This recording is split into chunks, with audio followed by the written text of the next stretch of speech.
আল্লাহ নবীর সাহাবী আবু যর গিফারি এখন ইসলাম কবুল করেন নাই। আমার ভাইরা আবু যর গিফারি পর্দাটা সরাইলেন। পর্দাটা সরানোর পর আবু যর গিফারি ডাইরেক্ট নবী মুহাম্মদের চেহারার দিকে তাকাইলেন। আবু যর গিফারি মুহাম্মদ নবীর চেহারা দেখে চিৎকার দিয়ে বলে, কে বলেছে নবী মুহাম্মদের চেহারা ভালো না? কে বলেছে মুহাম্মদ নবী সন্ত্রাসী? কে বলেছে মুহাম্মদ নবী পাগল? আরে মক্কাবাসী, মুহাম্মদ নবীর চেহারা এত সুন্দর, এই সুন্দর চেহারার মানুষটা কোনদিন পাগল হতে পারে না। তোরা আমায় বাধা দিয়ে রাখতে পারলি না। আবু যর গিফারি রাদিয়াল্লাহু তাআলা আনহু মুহাম্মদ নবীকে জড়িয়ে ধরলেন। মুহাম্মদ নবী ডাক দিয়ে বলতেছেন, আবু যর গিফারি, তুমি কেন নিতে চাই? তোমার কপালে তুমি দুঃখ টেনে আনতেছো। এইটা যদি আবু জাহেল ওমরা সাহেবা জানতে পারে, তোমার উপরে স্টিম নির্যাতনের স্টিম রুলার চালু হবে। অনুরোধ করবো বাজান, কেউ কারো দিকে তাকাইবেন না। দেখেন তো দেখি হাকিকতান এক ফোঁটা চোখের পানি আপনি পালাইতে পারেন কিনা নবীর মহব্বতে। কান্না না আসলেও কান্নার ভান ধরবেন, কান্নার অভিনয় করুন, আমার আল্লাহ মাফ করে দিবেন বাজান। মুহাম্মদ নবী সাল্লাল্লাহু আলাইহি সাল্লামের চেহারা দেখার পর আবু যর গিফারি ডুকরে ডুকরে কান্দার ডাক দিয়ে বলে, আহারে, এই চেহারাটার মধ্যে তায়েফের ছেলেরা কেমন করে পাথর মেরেছিল, এই চেহারাটার মধ্যে কেমনে তায়েফের ছেলেরা পাথর মারলো, এই চেহারার মানুষটাকে কেমনে মানুষরা এইভাবে পাগল পাগল বলে আঘাত করে, আমার তো বুঝে আসে না। আল্লাহ নবী ডাক দিয়ে বললেন, আবু যর গিফারি, তুমি কি আমি নবী মুহাম্মদকে অনেক ভালোবাসো? আবু যর গিফারি তাৎক্ষণিকভাবে ডাক দিয়ে বলে ফেললাম, এতদিন এরকম ভালোবাসি নাই, আজকে দেখার পর বলে দিলেছি আমার কাছে আমার মায়ের চাইতে বাবার চাইতে এমনকি দুনিয়ার সব চাইতে আপনি নবী সব চাইতে মূল্যবান। আল্লাহর নবীর চেহারা থেকে আবু যর গিফারি একটু কাল কেমন করলেন না, চোখের পানি ছেড়ে দিয়ে কালেমা পড়ে মুসলমান হয়ে গেলেন। আবু যর গিফারি রাদিয়াল্লাহু তাআলা আনহুকে আল্লাহর নবী বুকে জড়ায় ধরে আল্লাহ নবী ডাক দিয়ে বলেন, আবু যর গিফারি রে, আমি নবী তোমাকে ওয়াদা দিয়ে দিতেছি। মক্কায় বিল পাস হয়ে গেল, এই মুহাম্মদ কেমন মানুষ, মুহাম্মদের কাছে আসলে মুহাম্মদের কালেমার দাওয়াত দিতে হয় না, দেখলেই কালেমা পড়ে মুসলমান হয়ে যায়।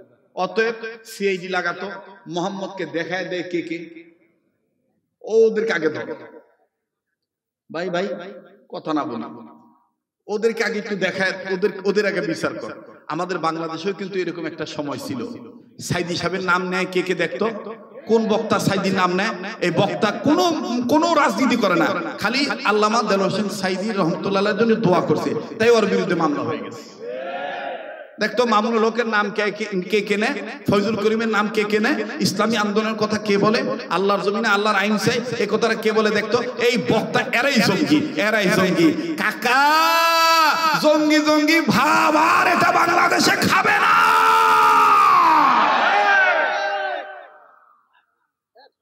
ঠিক কিনা বলে?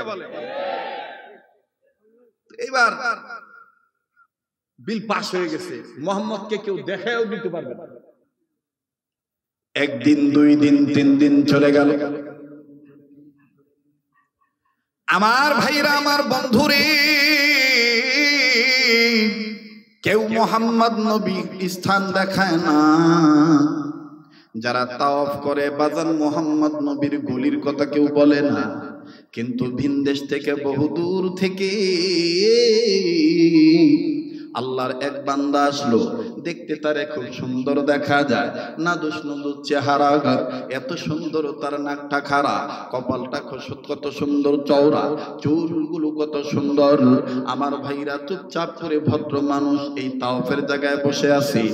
সকাল থেকে বিকাল হয়ে গেল, বিকালের পরে যখন সন্ধ্যা হবে বাপ, সূর্য যখন ডুবু ডুবু ভাব, হযরত আলী রাদিয়াল্লাহু তাআলা আনহু ওই দিন আমার বন্ধুগণ, আমার ভাইরা, তাওয়াফের জায়গা অর্থাৎ মাতাফ এরিয়া যখন চেক করতেছিলেন, হযরত আলী দেখেছেন সকালবেলায় এই যুবকটাকে বসতে থাকতে দেখছি, এই যুবকের বাড়ি কোথায় তাও জানি না, সন্ধ্যাবেলাও দেখতেছি একই জায়গায় বসে আছি। চেহারা দেখার পরে মনে হচ্ছে বসে খানা খায় নাই, ক্ষুধার্ত মনে হয় কোনো ব্যক্তির তালাশে আছে। হযরত আলী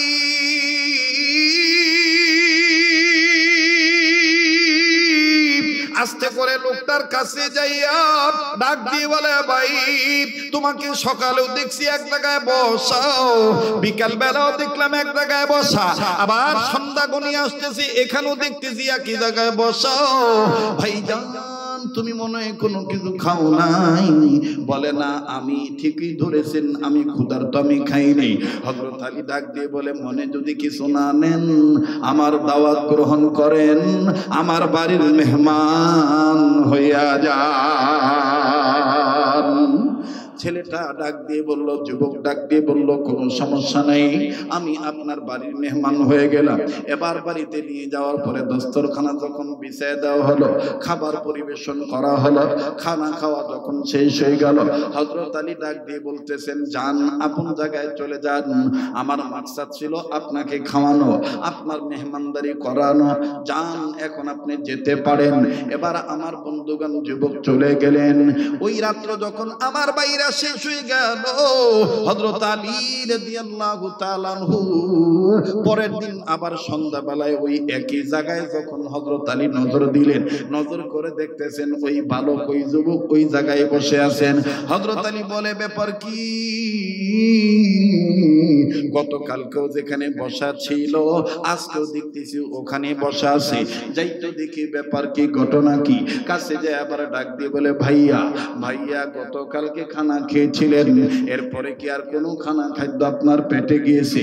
আপনি কি কোনো আহার করতে পেরেছিলেন নাকি না খেয়ে আছেন, ক্ষুধার্ত অবস্থায় আছে? বলে, হ্যাঁ আমি ক্ষুধার্ত অবস্থায় আছি, আপনি খাওয়াইছেন, এরপরে আর কোনো খানা খাদ্য পাই নেই। বলে, তাইলে আপনি আজকে আমার বাড়ির মেহমান হয়ে যান, আজকে আমার বাড়ির দাওয়াত গ্রহণ করেন। এবার বাজান রে, এই যুবক ডাক দিয়ে বলতেছেন, ও বাড়িওয়ালা, ও দাওয়াত দেনওয়ালা, আমি আপনার পরিচয়টা জানতে চাই, আপনার নাম কি আপনি বলেন না? হযরত আলী ডাক দিয়ে বললেন, আমার নাম আলী। যুবক ডাক দিয়ে বলে, কোন আলী? তুমি কি সেই আলী? তুমি কি ফাতেমার স্বামী? তুমি কি রাসূলুল্লাহর মেয়ের জামাই? হযরত আলী বলে, মুখ দিয়ে কয় না, আতঙ্ক, মানে এখন কথা বলা দেখলেও ঝামেলা। মুসলমান ভাইরা আমার, বন্ধু খুব খেয়াল করবেন। হযরত আলী বলে, হ্যাঁ আমি সেই হযরত আলী। কষ্ট হচ্ছে নাকি আপনার? দোয়া করে দেবো? হ্যাঁ চলবে, এটা জাগনা হওয়া লাগবে ভাই। আজকের মাহফিল আপনারা বলবেন চলবে, আজকের মাহফিল না বাবা, আওয়াজ নাই। আজকের মাহফিল কতক্ষণ চলবে?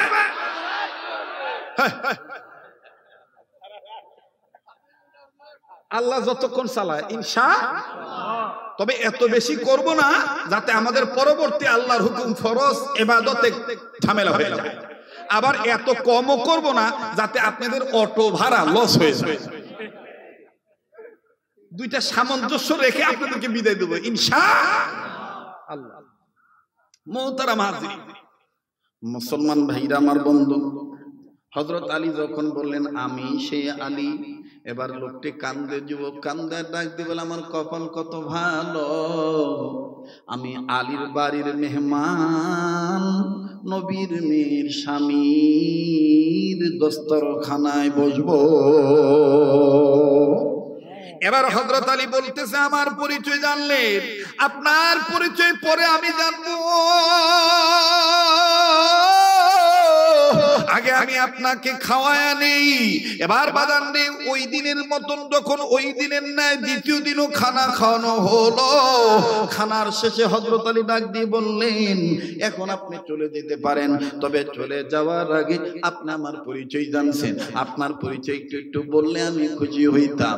লোকটি ডাক দিয়ে কয়, আলী রে, আমার নাম আবু যর গিফারি। বলে, বলে তোমার নাম আবু যর গিফারি, কেন এই জায়গায় আসছো? বলে আলী রে, আমার নাম আবু যর গিফারি, তোমাকে আমি একটা কথা জিজ্ঞেস করব, বলবো অতি তাড়াতাড়ি। এবার হযরত আলী বলে কিসের এত পারাপারি? তোমার নাম আবু যর গিফারি, কি তুমি জিজ্ঞেস করবা? যাহা বলবো তাড়াতাড়ি। কেন তুমি করতেছ তো পারাপারি? কান লাগান, দেখেন কি ওয়াজ করে আব্দুল খালেক শরীয়তপুরি। আসলে পুরাঞ্চল বাতে পারে, ঠিক না? পুরাঞ্চল বাতে পারে না, বাতে পারে। মুসলমান ভাইরা আমার, হযরত আলীর হাতটা ধরে দেন, হুজুর তো হাতটা দেন, আমরা হাত ধরলো সব হবে। আমরা গরিব মানুষ তো, এখন ওনার হাতটা ধরলো আল্লাহ বড় লোক বানায়,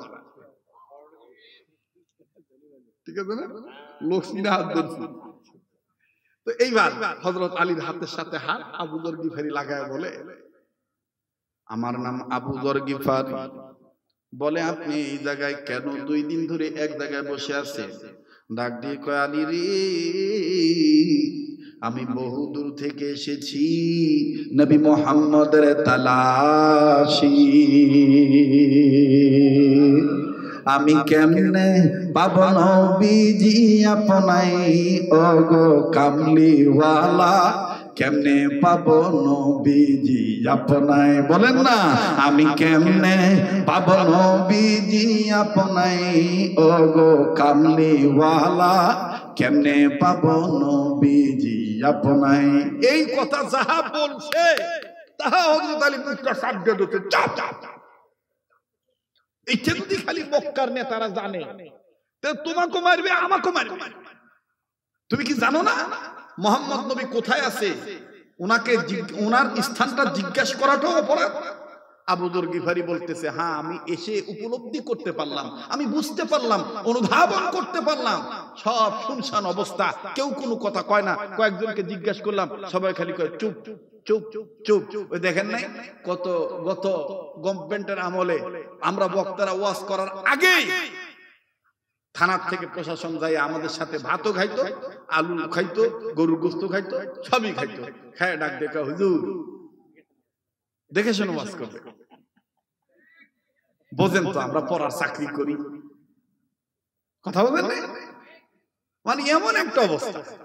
তো হযরত আলী বলতেছেন যে আবু যর গিফারি বলতেছে, কয়েকজনকে জিজ্ঞেস করেছি, সবাই বলছে চুপ চুপ, তোমার দান্দা তুমি থাকো, মুহাম্মদ কোথায় থাকে আমরা জানি না। হযরত আলী বলে ওরা জানে কিন্তু বলবে না। কেন? ওরা আবু জাহেল, উতবা, সাইবাকে ভয় পায়। আবু যর গিফারি বলতেছে, আলী তুমিও কি তাদেরকে ভয় করে নবীর জায়গার কথাটা গোপন রাখবা? আমি তো জেনেছি দূর থেকে তুমি আল্লাহ প্রদত্ত ইসলামের জন্য অতুলনীয় একটা সৈনিক, একটা বাঘ। আসাদুল্লাহিল, বলেন আসাদুল্লাহিল গালিব। আমি তো জেনেছি, আমি শুনেছি, তুমি কি এরপর তুমি গোপন করবা? হযরত আলী বলেন আমি গোপন করব না। এবার আবু যর গিফারি ডাক দিয়ে বলে, যদি গোপন না করো তাহলে বলো না আমি মুহাম্মদের কাছে যাব কোন দিক দিয়া? হযরত আলী ডাক দিয়ে বলেন, আবু যর গিফারি মুহাম্মদের দরবার আমি তোমাকে দেখা দিতে পারবো না, তবে শুনে নাও আলী, শুনে নাও আবু যর গিফারি, আমি একটা কাজ করব, এই কাজের দ্বারা তুমি বুঝে নিবা ওই জায়গায় মুহাম্মদ নবীর বাড়ি, ওই জায়গায় মুহাম্মদ নবী আছে। আবু যর গিফারি বলতেছেন, বলেন বলেন আপনি কি করবেন? হযরত আলী ডাক দিয়ে বলতেছেন, ভাইজান আমি ঘরের মধ্যে কয়েকটা পাথর আমার হাতের মুঠের মধ্যে নিয়ে নিলাম, তুমি আমার পিছে পিছে যাইবা, আমি তোমার আগে আগে যাব। যাহা মাত্র আমি মুহাম্মদ নবীর বাড়ির গলির কাছাকাছি যাব, আমি ওই জায়গায় যাইয়া আমি আমার ডান হাত থেকে পাথরগুলো ফেলে দেব, সেই দিকে ফেলে দেব, তুমি পিছন থেকে বুঝে নিও এই দিকে মুহাম্মদ নবীর বাড়ি। শুনিয়া লও ও আমার প্রিয় ভাই আবু যর গিফারি। হযরত আলী ডাক দিয়ে বলার পরে আবু যর গিফারি ডাক দিয়ে বলতেছেন, আলী তোমার হিকমতে বিদ্যা বুদ্ধি শোনার দ্বারা বোঝা যাচ্ছে আসলে তুমি আল্লাহ প্রদত্ত ইসলামের জন্য একজন জিন্দা সৈনিক, একজন বাঘ। তবে এখনকার আলোচনা বুদ্ধিমত্তার পরিচয় জেনে বুঝতে পারলাম তুমি শুধু ইসলামের জন্য বাঘ নয়, তুমি ইসলাম রক্ষা করার জন্য আল্লাহর পক্ষ থেকে একজন জ্ঞানী মানুষ, আলেম মানুষ। আমি জোর করে বলবো, পায়ে হাত দিয়ে বলবো, বসে থাকো। এই পাগলের সাথে দোয়া কইরা যাইও। এই পাগলের সাথে দোয়া করলে তুমি ঠকবা না, এই চেহারাটার দিকে তাকাইলে তুমি ঠকবা না। মুসলমান ভাইরা, আমার বন্ধু, আল্লাহর কসম করে বলি, এবারও যখন হজের মৌসুমে আরাফাত ময়দানের সাথী হয়ে গিয়েছিলাম, হাজীদের সাথী হয়েছি। এরপরে আবার যখন হজের পরে আবার যখন লম্বা প্রায় 1.5 মাসের সফর ছিল আরব আমিরাতে, ওই সময় বাজান আবার উমরার সুযোগ হয়েছে। আল্লাহর কসম করে বলি বাজান, কাবা ধরার সুযোগ আল্লাহ করে দিয়েছেন। এক কর্নারে যাইয়া কাবা ধরে আপনাদের জন্য চোখের পানি ছেড়ে কেঁদেছি। আর আল্লাহকে বলেছি, আল্লাহ দেশ বিদেশে গ্রামগঞ্জে শহর বন্দরে ছোট বড় মাহফিলে মসজিদ মাদ্রাসাতে যেখানে যে ময়দানে তোমার এই গোলামের নাম শুনে তোমার বান্দা বান্দিরা হাজির হবে, ও আল্লাহ তোমার এই গোলামের চেহারার দিকে যারা তাকাবি, তারা যখন মাহফিল শেষে আমার সাথে দোয়ায় হাত তুলবে, আল্লাহ তোমার ভান্ডারে কোনো কিছুর অভাব নাই। মাবুদ, আমি কাবা ধরা লোকটা তোমার দরবারে বলতেছি, আমার ওই ভাই বাবা ধনী গরিব যারাই আসবে ছোট বড় প্রত্যেকের মনের আশা নেক আশা তুমি পূরণ করে দিও। কাছেই বাজান আমার দিল বলে আজকের দোয়া আল্লাহ ফিরে দিবি না, আজকের দোয়া আল্লাহ কবুল করবেন। মালিকের ভান্ডারে কোনো কিছুর অভাব নাই। আবু যর গিফারি ডাক দিয়ে বললেন, আলী পাথর হাতে নিয়ে সামনে চলো, জলদি করে রওনা দেই চলি। আরে আলী চলো চলো সামনে যাও। কোন দিকে? মুহাম্মদ নবীর বাড়ি। তুমি শুধু পাথর মাইরা আমারে দেখায় দিবা। হযরত আলী রাদিয়াল্লাহু তাআলা এবার সামনে সামনে যায়, আগে আগে যায়। আর আবু যর গিফারি রাদিয়াল্লাহু তাআলা পিছে পিছে হযরত আলীকে ফলো করতেছে। এবার যখন বাজান হযরত আলী সামনের দিকে চলে গেলেন, সামনের দিকে যাইয়া ডান বাম দিকে নজর দিয়া এবার হযরত আলী আস্তে করে ডান দিকে যখন পাথর ছুঁড়ে মারলেন, হযরত আবু যর গিফারি পিছন থেকে বুঝে নিলেন এই দিকে মুহাম্মদ নবীর বাড়ি হবে। ওই দিক দিয়া মাইকিং করতেছে আবু জাহেলের পক্ষ থেকে, মুহাম্মদের চেহারা কেউ দেখবা না, মুহাম্মদ একটা বাজে লোক, মুহাম্মদের চেহারা দেখবা না, মুহাম্মদ একটা পাগল লোক, মুহাম্মদের কাছে কেউ যাইবা না। এদিক দিয়া আবু যর গিফারি যখন হযরত আলীর পাথর মারা দেখলেন, আমার বন্ধুগণ দিক নির্ণয় করে উনি বুঝে ফেললেন এই দিকে মুহাম্মদ নবীর বাড়ি। হযরত আলী চলে গেলেন। এবার আবু যর গিফারি চলে গেলেন গলির ভিতরে, তাড়াতাড়ি একেবারে যাইয়া খুঁজে পেলেন মুহাম্মদ নবীর বাড়ি। মুহাম্মদ নবীর বাড়ি পাওয়ার পর এবার হযরত আলী রাদিয়াল্লাহু তাআলা দেখানো মোতাবেক হযরত আবু যর গিফারি মুহাম্মদ নবীর বাড়ির কাছে যায়, ঘরের কাছে যাইয়া বাজারের দরজার কাছে পর্দা ঝুলানো। আল্লাহ নবীর সাহাবী আবু যর গিফারি এখন ইসলাম কবুল করেন নাই। আমার ভাইরা, আবু যর গিফারি পর্দাটা সরাইলেন। পর্দাটা সরানোর পর আবু যর গিফারি ডাইরেক্ট নবী মুহাম্মদের চেহারার দিকে তাকাইলেন। আবু যর গিফারি মুহাম্মদ নবীর চেহারা দেখে চিৎকার দিয়ে বলে, কে বলেছে নবী মুহাম্মদের চেহারা ভালো না? কে বলেছে মুহাম্মদ নবী সন্ত্রাসী? কে বলেছে মুহাম্মদ নবী পাগল? আরে মক্কাবাসী, মুহাম্মদ নবীর চেহারা এত সুন্দর, এই সুন্দর চেহারার মানুষটা কোনদিন পাগল হতে পারে না। তোরা আমায় বাধা দিয়ে রাখতে পারলি না।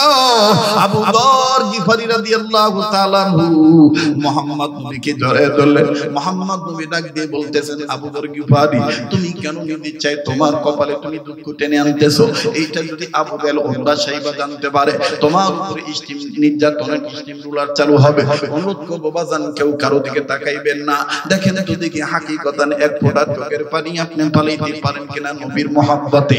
কান্না না আসলেও কান্নার ভান ধরবেন, কান্নার অভিনয় করুন, আমার আল্লাহ মাফ করে দিবেন বাজান। মুহাম্মদ নবী সাল্লাল্লাহু আলাইহি সাল্লামের চেহারা দেখার পর আবু যর গিফারি ডুকরে ডুকরে কান্দার ডাক দিয়ে বলে, আহারে এই চেহারাটার মধ্যে তায়েফের ছেলেরা কেমন করে পাথর মেরেছিল, এই চেহারাটার মধ্যে কেমনে তায়েফের ছেলেরা পাথর মারলো, এই চেহারার মানুষটাকে কেমনে মানুষরা এইভাবে পাগল পাগল বলে আঘাত করে, আমার তো বুঝে আসে না। আল্লাহর নবী ডাক দিয়ে বললেন, আবু যর গিফারি, তুমি কি আমি নবী মুহাম্মদকে অনেক ভালোবাসো? আবু যর গিফারি তাৎক্ষণিকভাবে ডাক দিয়ে বলে ফেললাম, এতদিন এরকম ভালোবাসি নাই, আজকে দেখার পর বলে দিলেছি আমার কাছে আমার মায়ের চাইতে বাবার চাইতে এমনকি দুনিয়ার সব চাইতে আপনি নবী সব চাইতে মূল্যবান। আল্লাহর নবীর চেহারা থেকে আবু যর গিফারি একটু কালক্ষেপণ করলেন না, চোখের পানি ছেড়ে দিয়ে কালেমা পড়ে মুসলমান হয়ে গেলেন। আবু যর গিফারি রাদিয়াল্লাহু তাআলা কে আল্লাহর নবী বুকে জড়ায় ধরে আল্লাহ নবী ডাক দিয়ে বলেন, আবু যর গিফারি রে, আমি নবী তোমাকে ওয়াদা দিয়ে দিতেছি, শুধু আমার সাথে উসমান, আবু বকর, আলী জান্নাতে যাবে না, তাদের সাথে তুমিও আমি নবীর সাথে জান্নাতে যাইবা। যুবক ভাইরা আমার, বন্ধুগণ, এই জন্য আপনাদের কাছে অনুরোধ করে বলবো, খবরদার খবরদার খবরদার, আপনি যেই দল করেন না কেন, ইসলামী আন্দোলন যদি করতে চান, আপনার সিরাতকে আপনি বানান নবীদের সিরাত, আপনার আদর্শকে আপনি নবীদের আদর্শে আদর্শবান বানান। আপনি আপনার চরিত্রকে মুহাম্মদ সাল্লাল্লাহু আলাইহি সাল্লামের চরিত্র দিয়ে গঠন করেন। আপনার রাজনীতি বিশ্ব নেতার রাজনীতি দিয়ে করেন। আমাদের বড় ভাই মাওলানা মুফতি ফজলুর রশিদ সাহেব, উনি আমাকে আপনাকে যে মেসেজটা দিয়ে গেলেন, ওনার কথার সাথে আমি মিল করি, কিন্তু কথাটা অ্যাড করে আপনাদের কাছে দাওয়াতটা পৌঁছে দিচ্ছি। আরে ভাই, আরে বাবাজি, নবী মুহাম্মদ সাল্লাল্লাহু আলাইহি সাল্লামকে আপনি আদর্শ নেতা মানেন, আমার নেতা তোমার নেতা বিশ্ব নবী মুস্তাফা, এই কথাটা মনে প্রাণে তুমি আমি বিশ্বাস করে সামনের দিকে যদি আগাইতে পারি, খোদার কসম আমাদের পরিবারে অশান্তি আসবে না, আমাদের সমাজে অশান্তি আসবে না, আমাদের কোন ধরনের কেউ বাধা দিয়ে আটকায় রাখতে পারবে না। ইনশাআল্লাহ ইসলামের জয় হবেই হবে, কথা বলেন ঠিক কিনা? কাছেই বাদান, রক্ত লাগলে রক্ত দেব, সময় লাগলে সময় দেব, অর্থ লাগলে অর্থ দেব। আমি দেখতে চাই এখন কে কতটুকু কানতে পারেন। ওরে আমার যুবক ভাইরা, এতক্ষণ সাহাবায়ে কেরামদের বয়ান শুনেছেন, এখন আমি আপনাদের কাছে বলতে চাই, এইখানে ইমাম শাফির অনুসারী থাকতে পারেন, এই জায়গায় ইমাম আহমদ ইবনে হাম্বলের অনুসারী থাকতে পারেন। কান লাগান, দিলের কান লাগান বাদান, অল্প সময়ের মধ্যে আমি কথা ফিনিশিং দিয়ে দোয়া করে বিদায় হয়ে যাব। এই জায়গায় বাদান ইমাম মালিক রাহমাতুল্লাহ অনুসারী হইতে পারেন, এই জায়গায় আমি আপনি কেউ ইমাম আযম আবু হানিফা রাহমাতুল্লাহ অনুসারী হতে পারি। যারা মাযহাব মানি, আমার বন্ধুগণ, পৃথিবীতে আসলেই তো মাযহাব হলো চারটা, কথা বলেন কয়টা? এই চার মাযহাবের চার ইমাম সাহাবায়ে কেরামদের পর পর বাবাজি তাবিঈনগণ, এরপরে আইম্মায়ে মুজতাহিদগণ, তারা নবী মুহাম্মদ সাল্লাল্লাহু আলাইহি ওয়াসাল্লামের আদর্শকে নকল করেছিলেন। আজকে আমার পোশাকের মধ্যে নবীর আদর্শ নাই, আজকে আমার খানার মধ্যে নবীর সুন্নাত নাই, আজকে আমার চেহারার মধ্যে নবীর নূর নাই, আজকে আমার কথাবার্তার মধ্যে নবীর সিরাত নাই। আরে বাবাজি, লম্বা করব না, অতি সংক্ষেপে একটা ঘটনা শুনেই। হযরতে ইমাম শাফি রাহমাতুল্লাহ আলাইহি, প্লিজ অনুরোধ করব সামনে দিয়ে কেউ হাঁটবেন না। আমার বন্ধুগণ, আমার ভাইরা, খুব খেয়াল করবেন বাজান, অনুরোধ করে বলতেছি, কেউ ডাইনে থেকে কাউকে বামে আসতে দিবেন না, আমার নজরের সামনে যেন না পড়ে, আর বাম থেকে কেউ ডাইন দিকে আসতে দিবেন না। একটু খেয়াল করবেন বাবা, ওলি আল্লাহ হয়ে যাবেন। একটু তাকান, আমার দিক তাকান, দিলের কান লাগায় কথাগুলো শোনেন। ইমাম শাফি রাহমাতুল্লাহি আলাইহি, আমার আমার বন্ধুগণ রাত্রিবেলায় ঘুমের ঘরে তিনি ঘুমাইছেন।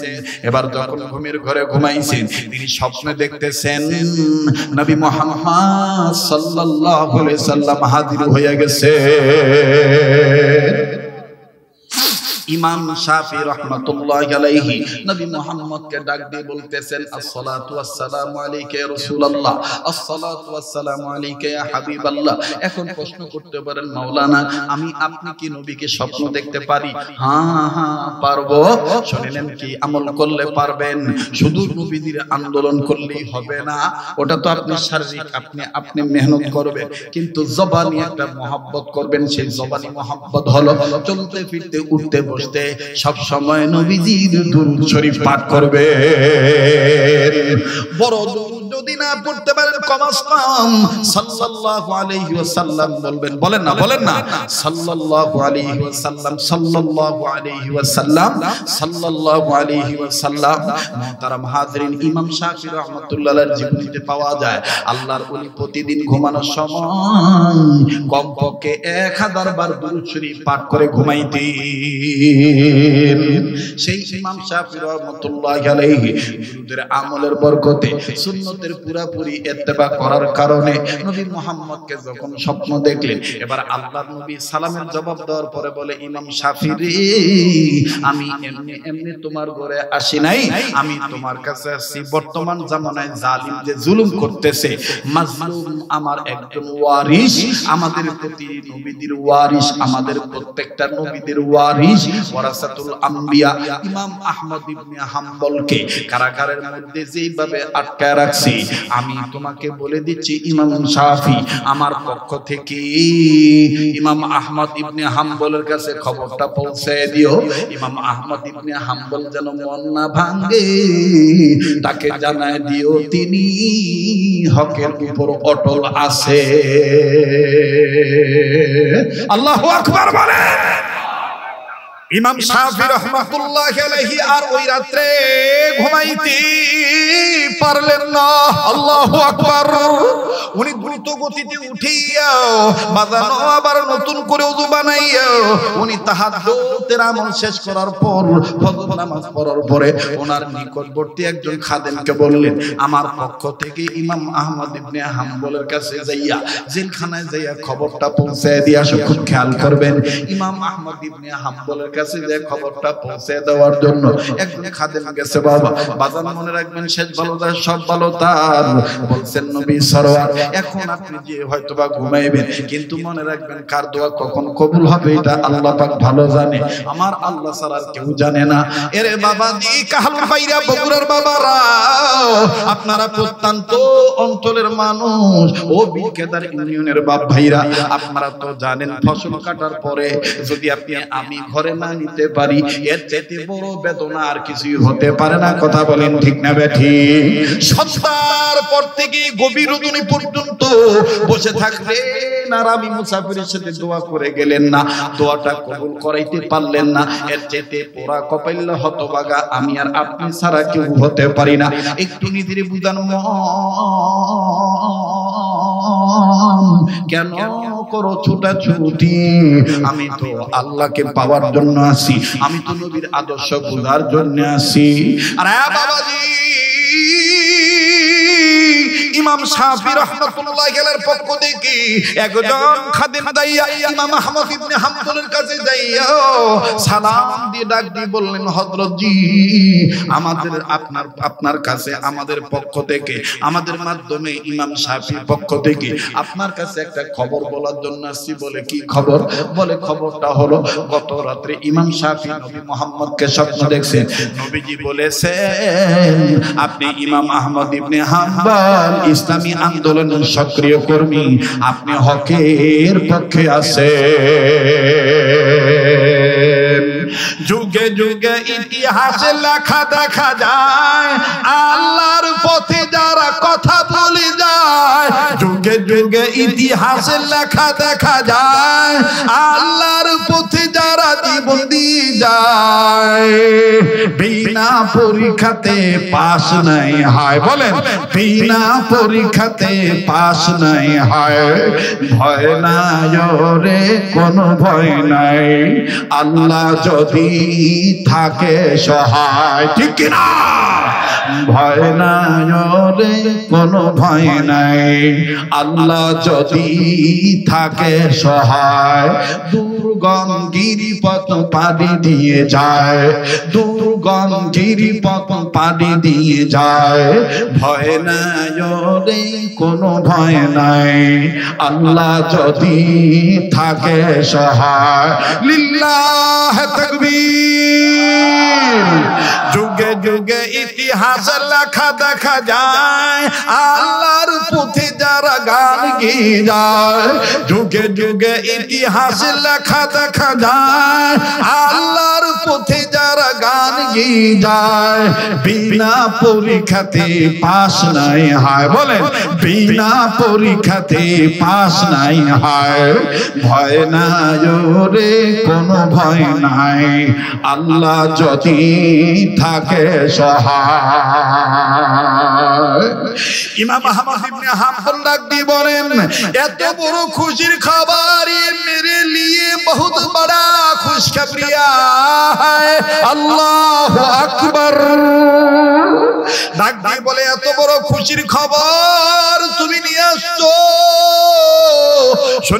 শুনে নাও নবীজিকে আমি মহব্বত করি শুধু আন্দোলন করার মাধ্যমে না আমার চলন আমার ফিরুন আমার উঠুন আমার বসন আমার নেনা দানা সব কিছুর মধ্যে নবীর সুন্নত আছে শুনে নাও নবীর সুন্নত হলো কেউ যদি খুশির সংবাদ নিয়ে আসে তাইলে নবী তাকে খুশি হইয়া হাদিয়া দিতেন শোনো রে আল্লাহর বান্দা আমি ইমাম আহমদ ইবনে হাম্বল এই খুশির খবরটা শোনার পরে এখন তোমাকে কি হাদিয়া দেব লোকটা ডাক দিয়ে কয় হুজুর আপনি তো এমনি মাজলুম আপনি তো কারাবন্দী অবস্থায় আছেন আপনি কি হাদিয়া দিবেন কষ্ট হচ্ছে নাকি আপনাদের বলে আপনি কি হাদিয়া দিবেন এবার ইমাম আহমদ ইবনে হাম্বল নিজের গায়ের দিকে তাকায় বলে আল্লাহর বান্দা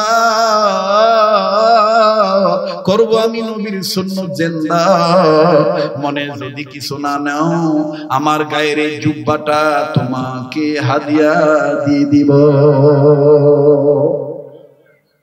এবার খাদেম কয় হুজুর ইমাম শাফিঈ খাদেম ইমাম আহমদ ইবনে হাম্বল কয় হুজুর আপনার জুব্বা তো দেখতেছি মাঝে মাঝে ছিঁড়া ফাড়া বলে এটা তো বুকের সাইডে এই দেখো পিঠের সাইডে এবার ইমাম আহমদ ইবনে হাম্বলের পিঠটা দেখিয়া ইমাম শাফিঈ খাদেম কান্দার ডাক দিয়ে কয় এটা তো মনে হয় চাবুকের আঘাত বলে হ্যাঁ জালিম আমাকে ইসলামী আন্দোলন করার কারণে শরীয়তের বিধানকে মানার কারণে এইভাবে সত্যের বিধান মানার কারণে জালিম বাদশার পক্ষ থেকে আমাকে এভাবে চাবুক মারা হয়েছে এই চাবুকের বাড়িতে গায়ের চামড়া তো ফেটে গেছে জুব্বার কাপড় ছিঁড়ে গেছে এই সিরাত জুব্বাটা আমি তোমায় দেব তবে শুনে নাও এতদিন বাদশার মার চাবুকের আঘাত অনেকটা সহ্য করতো আমার জুব্বার কাপড় কিন্তু জুব্বাটা দেওয়ার পর এখন সরাসরি আমার পিঠের মধ্যে লাগবে আমার চামড়া ফেটে যাবে যাক আমার চামড়া ফেটে যাক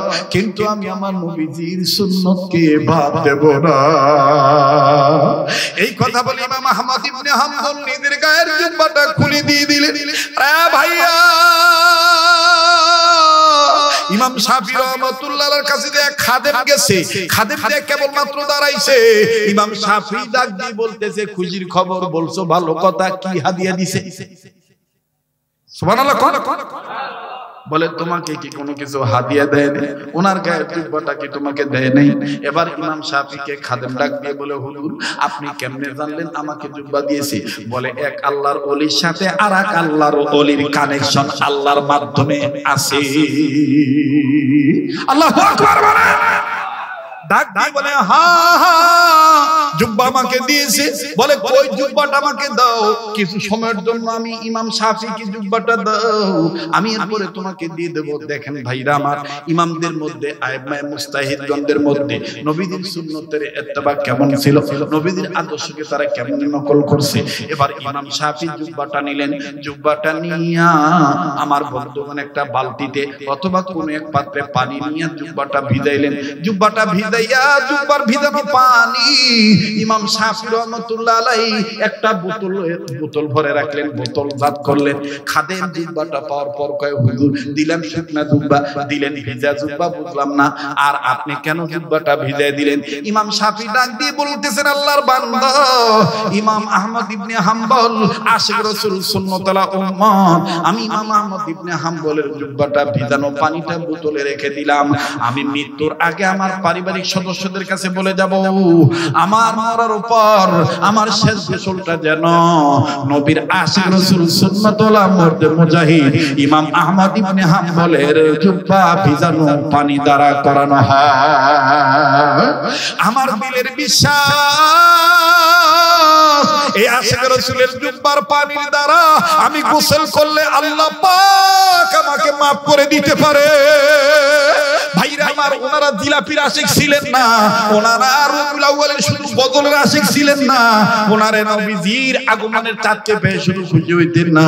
ওনাদের রাজনীতি, ওনাদের ভোটাভুটি, ওনাদের নির্বাচন, ওনাদের শিক্ষা দরস তাদরিসগাহ, ওনাদের খানকা, ওনাদের দাওয়াত ও তাবলীগ, ওনাদের সব কিছুর মধ্যে ছিল নবীজির আদর্শ। কথা বলেন ঠিক কিনা? আল্লাহ পাক সেই কথাটাই বলেছেন, পৃথিবীর মানুষ তোমরা যারা মানুষ রূপে জন্ম নিয়েছো, আমি আল্লাহ পাক তোমাদের উদ্দেশ্য করে বলে দিলাম, আমি রব আমার পক্ষ থেকে দুইটা জিনিস পাঠাইলাম। ইয়া আইয়ুহান নাস ক্বাদ জাআকুম বুরহানুম মির রাব্বিকুম ওয়া আনজালনা ইলাইকুম নূরাম মুবিনা।